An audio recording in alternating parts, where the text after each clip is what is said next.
Sexta-feira da quinta semana do Tempo Comum. Eu sou o Padre Pedro Paulo e estamos começando mais um programa, a Bíblia no mundo de hoje. Ave, ave, ave Maria. Assim em todo mundo ressoam os sinos e os corações se emocionam e rezam nesse dia dedicado a Nossa Senhora de Lourdes, que tive ocasião de comentar no programa de ontem. Mas é hoje, 11 de fevereiro, num momento em que o mundo inteiro, de certa maneira, se debate com a pandemia, sobre o seu aspecto sanitário, mas também cultural, político, porque há tanta doença como a mentira, a maldade sendo espalhadas. A maldade tem um poder de contaminação muito grande. Mas nós hoje nos colocamos sob o manto da Virgem Maria, a Imaculada Conceição, para que ela, como é sua deliciosa missão, proteger seus filhos e intercedendo por nós, junto àquele que tudo pode, o Todo-Poderoso, o Cristo Jesus, nosso Senhor. É um dia de recordarmos os doentes, de rezarmos para que a primeira doença já foi curada pela água do batismo. Por isso a fonte na gruta de Massabielle. Agora é hora de cuidar da doença, das consequências, reminiscências do pecado original, que podem matar-nos, tendo já sido curados por Cristo. Esse é um elemento importante a ser recordado. Portanto, é o dia de rezar mais intensamente o seu terço ou o seu rosário, estar junto à Virgem Maria. Os que podem seguramente irão à Santa Missa nas suas paróquias ou nas igrejas a ela dedicadas. Bem, hoje, sexta-feira, é dia de irmos ao encontro do Evangelho da sexta semana do Tempo Comum. Já agradecemos a Deus por mais uma vez sermos alimentados pela própria palavra de Cristo.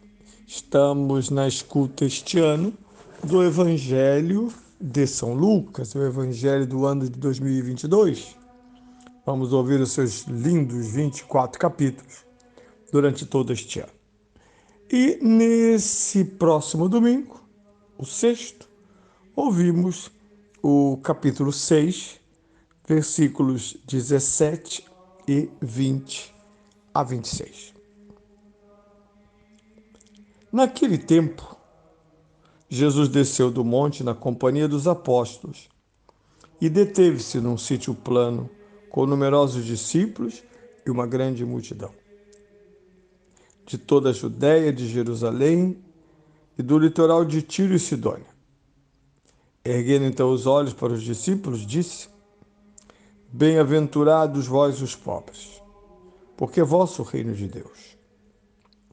Bem-aventurados vós que agora tendes fome, porque sereis saciados. Bem-aventurados vós que agora chorais, porque haveis de rir. Bem-aventurados sereis quando os homens vos odiarem, quando vos rejeitarem e insultarem, e proscreverem o vosso nome como infame, por causa do Filho do Homem. Alegrai-vos e exultai nesse dia, porque grande no céu a vossa recompensa. Era assim que os seus antepassados tratavam os profetas. Mas ai de vós, os ricos, porque já recebestes a vossa consolação. Ai de vós que agora estáis saciados, porque haveis de ter fome. Ai de vós que rides agora, porque haveis de entristecer-vos e chorar. Ai de vós quando todos os homens vos elogiarem. Era assim que os seus antepassados tratavam os falsos profetas. Bem, esse capítulo 6 nos traz a memória deste evento tão grande e poderoso que foi, segundo o Evangelho de São Mateus, nos seus capítulos 5 e 7, o Sermão da Montanha. O que encontramos concentrado em 2 capítulos no Evangelho de São Mateus, encontramos espaço durante todo o Evangelho de São Lucas. Aqui estamos no início do sermão dito da montanha, ou do monte, ou da colina, de um lugar alto. Bem, comecemos com a descrição, porque veja, narrações precisam ser acompanhadas de perto. Não são metáforas, são narrações. De certa maneira, descrições. Querem nos colocar a par e em contato com algo, um evento acontecido e nos propor significações que também nós extraímos ao ler. Primeiramente, algo que é tão próprio dos evangelhos. Jesus desce do monte, onde havia escolhido os seus apóstolos, né, para mandá-los às cidades onde ele mesmo deverá passar, e se detém num sítio plano. Muito bem. Aqui se vê claramente esta companhia, Jesus e a sua igreja, sempre unidos.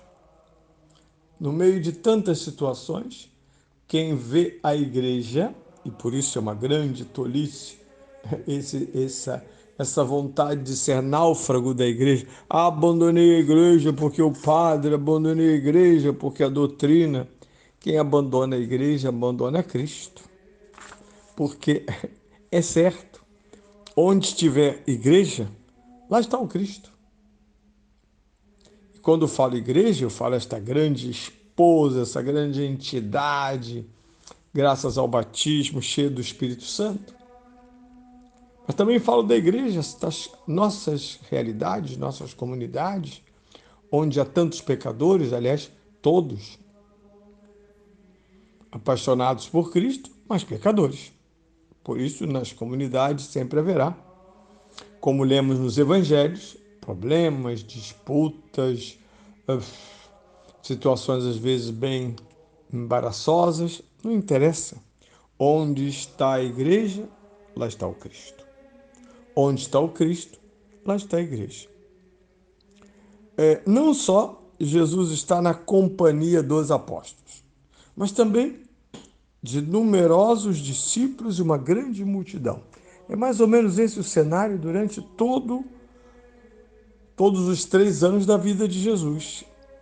Acanto a ele, junto dele, os apóstolos, dentro dessa esfera, discípulos, a multidão que o segue, sedenta de milagres, sinais e de uma palavra que ensine, e os opositores também estão sempre por lá, além dos demônios que parecem seguir Jesus. Dito isso, há uma descrição da extensão do discipulado de Jesus e da multidão que o segue. É gente da Judéia, de Jerusalém, do extremo norte, do litoral de Tiro e Sidônia, que nem é Terra Santa, mas que tem lá. Lembre-se que Jesus passará por lá algumas vezes, vai expulsar o demônio de um homem que vivia no cemitério, vai curar a filha de uma mulher de Sidônia. Jesus tem o seu reino expandido para além de Jerusalém. O texto, então, é dirigido aos discípulos. O que ouviremos agora é dirigido aos discípulos.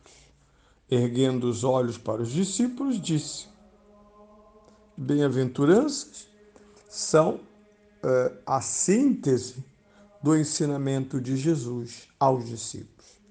E no contexto da Antiga Escritura, é evidente a referência a Moisés. Assim como Moisés desceu da montanha com as duas tábuas da lei, Jesus desce da montanha ou do monte para ensinar, ele que é a lei superior, a interpretação correta da antiga lei e a superação desta mesma antiga lei.